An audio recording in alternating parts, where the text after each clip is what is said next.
कहानी का शीर्षक है ननंद। शिखा परिवार की लाडली बिटिया, या फिर यूं कहें कि परिवार की आन बान और जान। जब घर में होती तो ऐसा लगता मानो घर में आसमान टूट पड़ा हो।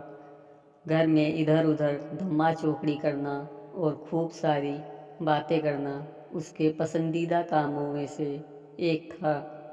शिखा के दादाजी शिखा को बहुत प्यार करते थे, लेकिन आजकल उन्हें शिखा की एक चिंता और खाए जा रही थी, और वो थी शिखा की शादी की चिंता। बस दादाजी अब हर परिवार में शिखा का ससुराल ढूंढते, लेकिन शिखा को शादी के नाम से ही इतनी चिढ़ थी कि शादी का नाम सुनते ही वह गुस्सा होकर मुंह फुलाकर दूसरे कमरे में बैठ जाती। खैर, थोड़ी देर में उसका गुस्सा खुद ब खुद उतर जाता और वो वापस अपनी धमा चौकड़ी में व्यस्त हो जाती। काफ़ी खोजबीन के बाद भी शिखा के दादाजी को कोई ऐसा परिवार नज़र नहीं आया जहां वे अपनी लाडली बिटिया की शादी कर सके। इसलिए उन्होंने अपने बचपन के दोस्त से इस बारे में राय लेने का निश्चय किया। बस फिर क्या था, वे अपने दोस्त राय बहादुर से मिलने बरेली की ओर निकल पड़े।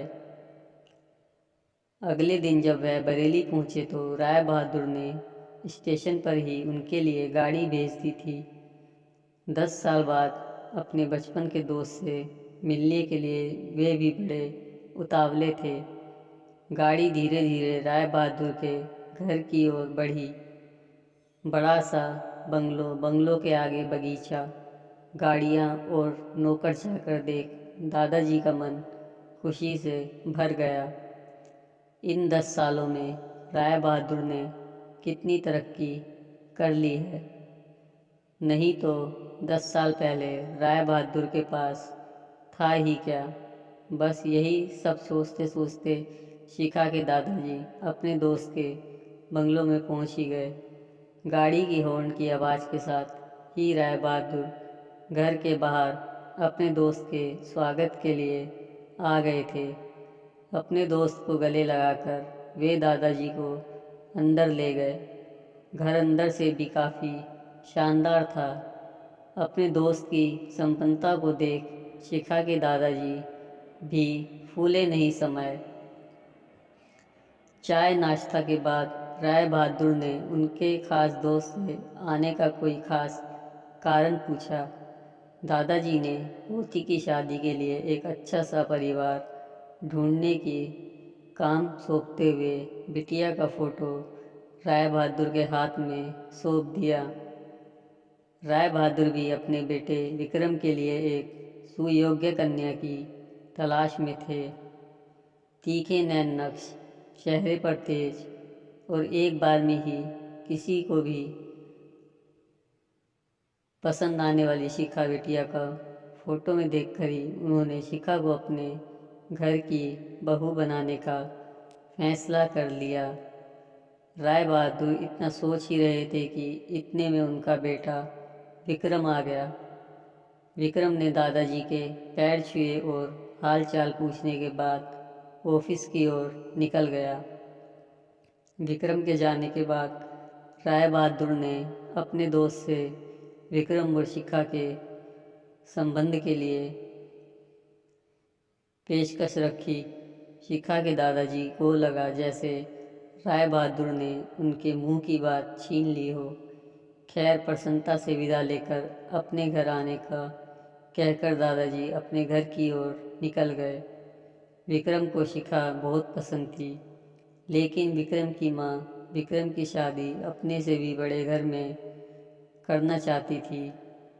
लेकिन विक्रम के मनाने पर वह मान गई और तय समय पर विक्रम और शिखा की शादी हो गई। ससुराल में शिखा के सास ससुर, विक्रम के बड़े भैया भाभी और शिखा की ही कम उम्र की एक ननंद थी रागिनी। अपनी सादगी और सबका अच्छे से ख्याल रखने के कारण शिखा ने घर में सबके दिलों में जगह बना ली थी, लेकिन अपनी तमाम कोशिशों के बावजूद अपनी सासू माँ का प्यार पाने में असफल रही। वह शिखा के हर काम में कुछ न कुछ गलती निकाल ही देती थी। अपनी शादी की रात को ही विक्रम ने शिखा से साफ साफ कह दिया था कि घर के किसी भी मामले में बिल्कुल नहीं बोलूँगा, ना तो मैं किसी बात पर माँ से बहस करूँगा और ना ही तुम्हारा साथ दूँगा। तुम्हें अपनी समझदारी से ही काम लेना होगा। लेकिन शिखा की लाख कोशिशों के बावजूद भी सासू माँ के व्यवहार में कोई परिवर्तन नहीं आ रहा था। शिखा की नंद जरूर उसकी माँ से शिखा भाभी के प्रति इस तरह के व्यवहार पर उलझ जाती, लेकिन इससे भी केवल बात बढ़ने के अलावा कुछ नहीं होता। इसी तरह करीब 1 साल निकल गया। शिखा और विक्रम को जुड़वा बेटियां हुई। यह समय शिखा के लिए अग्नि परीक्षा का समय था। शिखा का दर्द शिखा के लिए आंसू बन गया था। ससुराल में शिखा को संभालने वाला कोई नहीं था और विक्रम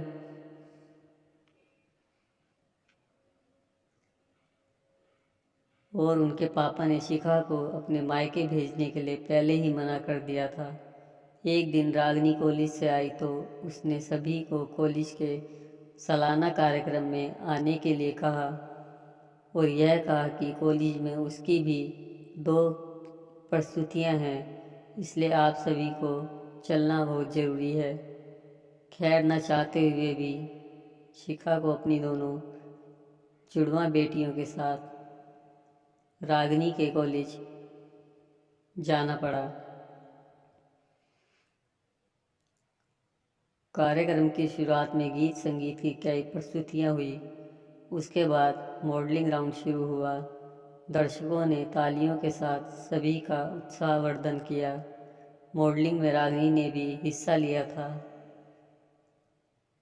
पहले राउंड में ही रागिनी के साथ 4 और लड़कियों को सिलेक्ट किया गया, जहां सभी से जज द्वारा एक एक सवाल पूछकर विजेता घोषित करना था।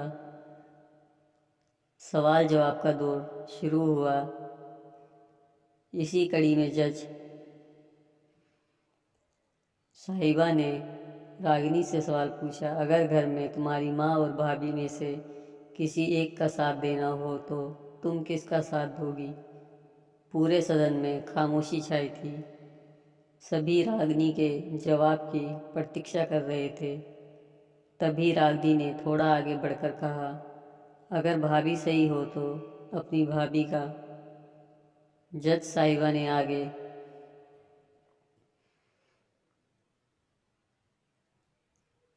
पूछा, क्यों? रागिनी ने जवाब दिया, क्योंकि मुझे भी कल किसी की भाभी बनना है। जवाब सुनते ही पूरे सदन में तालियां गूंज उठी। सभी रागिनी की सोच और उसके सटीक जवाब की प्रशंसा कर रहे थे। रागिनी को विजेता घोषित किया गया। पुरस्कार लेने से पहले रागिनी ने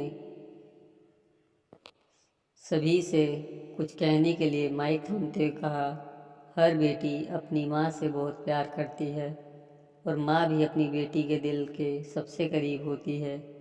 इसी तरह हमारे घर की बहुएं भी तो किसी की बेटियां हैं। आज हम किसी की बेटियां हैं, कल से किसी की भाभियां और बहुएं बनेंगी। अगर कल से हमें कुछ दुख हुआ तो हमारी माँ को भी दुख होगा और इसी तरह हमारे घर की बहू को दुख हुआ तो उनकी माँ को भी दुख पहुँचेगा। और इस दुनिया में किसी भी इंसान को किसी की भी माँ को दुख पहुँचाने का कोई हक नहीं है। इसलिए हर सास अपनी बहू को अपनी बेटी समझे तो आगे चलकर उनकी बेटी भी खुश रहेगी। रागिनी के इतना कहते ही पूरा सदन एक बार फिर तालियों की गड़गड़ाहट से गूंज उठा। तालियों की गड़गड़ाहट के बीच ही शिखा की सास ने शिखा को गले से लगा लिया।